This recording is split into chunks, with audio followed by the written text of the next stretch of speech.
land, by sea, and by air. The Tan Army launched a surprise attack against unsuspecting neighboring nations. They leave in their wake a path of destruction, the likes of which have never been seen. In but a matter of days, once proud townships have fallen under the tyrannical boot heel of General Plastro, the Tan Nation's ruthless dictator whose vision is to be the supreme ruler of all the world. As the Tan war machine rolls across the land, nation after nation succumbs to their oppressive rule, while the Tan Army mercilessly slaughter all they encounter. But what of our boys on the front line, representing all the nations of the Alliance? The Green Army, led by Colonel Happy Jack Grimm, have mobilized forces and headed for the front line. And we will not stop until General Plastro and his Tan Army are defeated.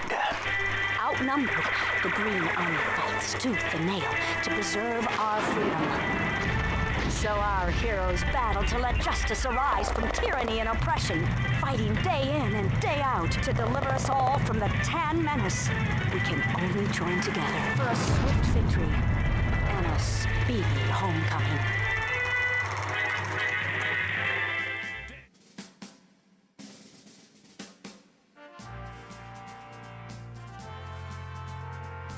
Army Men, as you've realized by now if you followed my reviews of the series, is a bit of a bell curve series.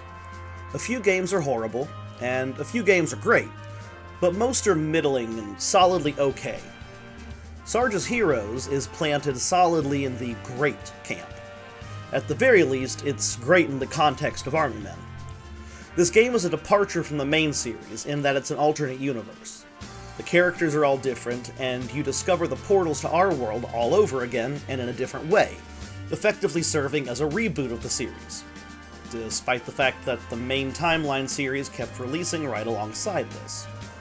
It's primarily a 5th-gen game, with most people having played it on either Nintendo 64 or PlayStation, maybe PC, and I originally played through it as a kid on Nintendo 64.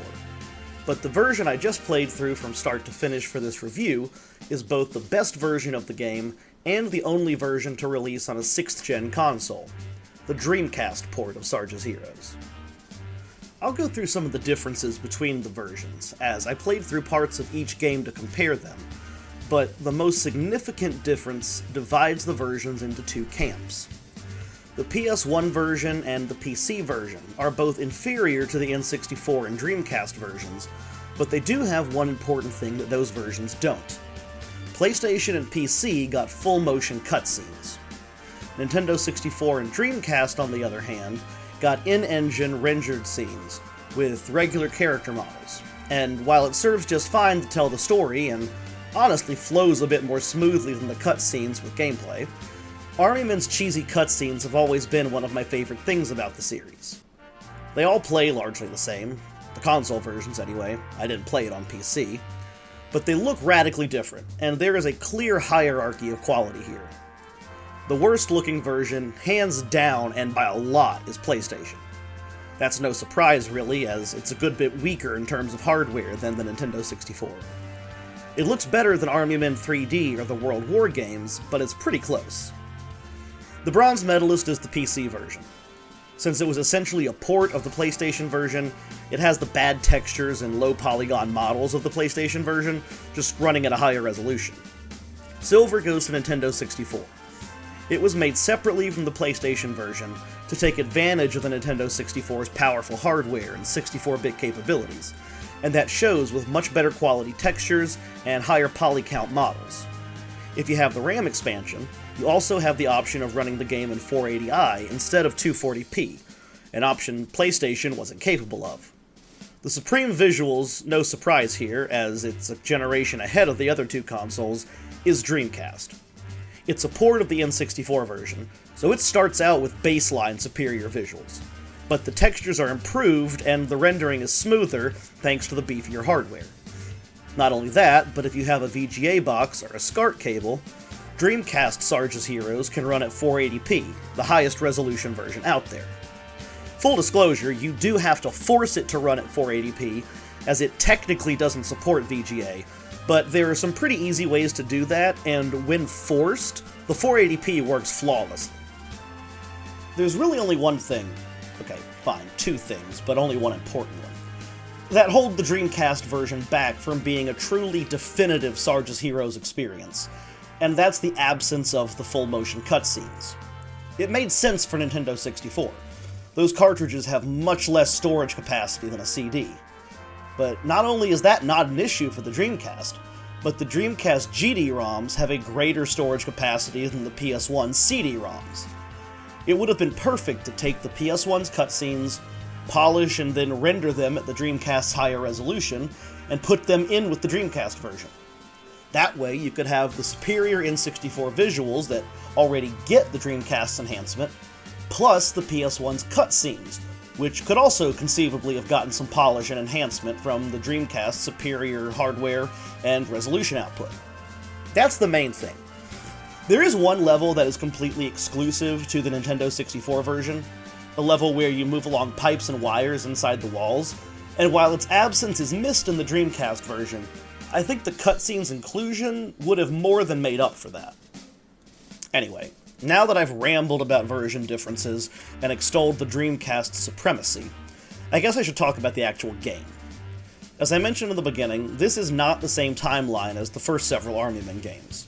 Instead of Sarge, you play as Sergeant Hawk, who, confusingly, is still called Sarge, who commands the Green Army's elite Bravo Company commandos. The game opens with General Plastro, the tyrannical Tan commander, launching a massive surprise offensive against a major Green base. Colonel Grimm, the Green military commander-in-chief, is at this base and needs to be rescued and escorted to an escape chopper. Note that Colonel Grimm is not the leader of the Green Nation.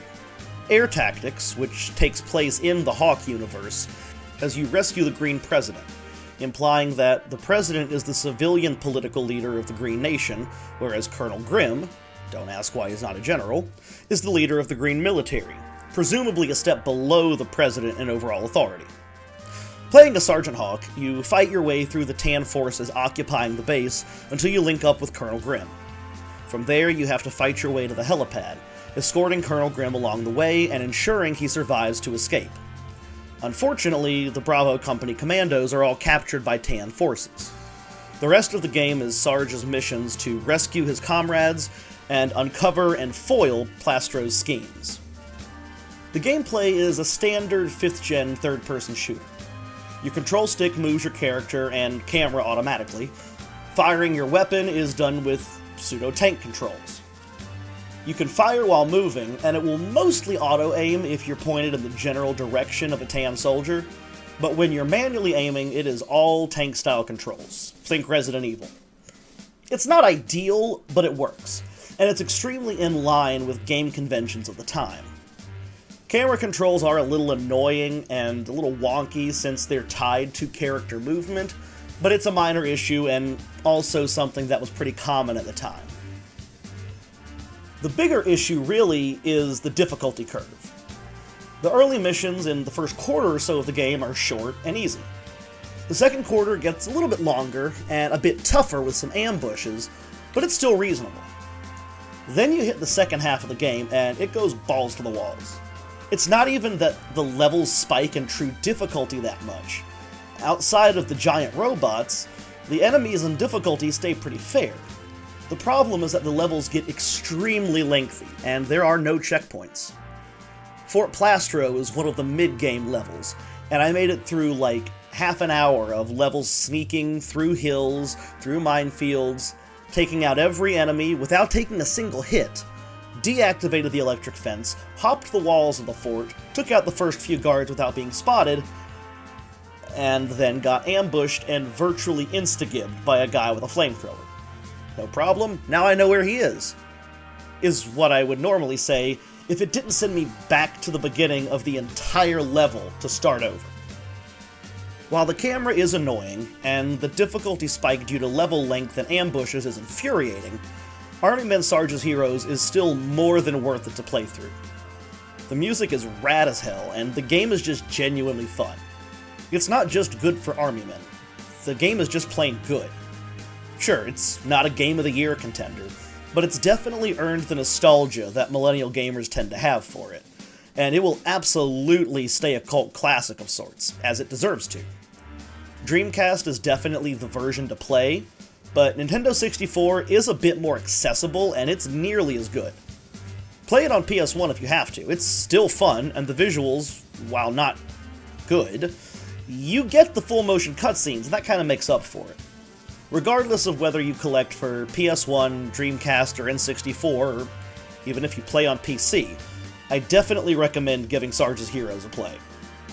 My rating for Army Men Sarge's Heroes on Dreamcast, PlayStation, Nintendo 64, and PC is a B.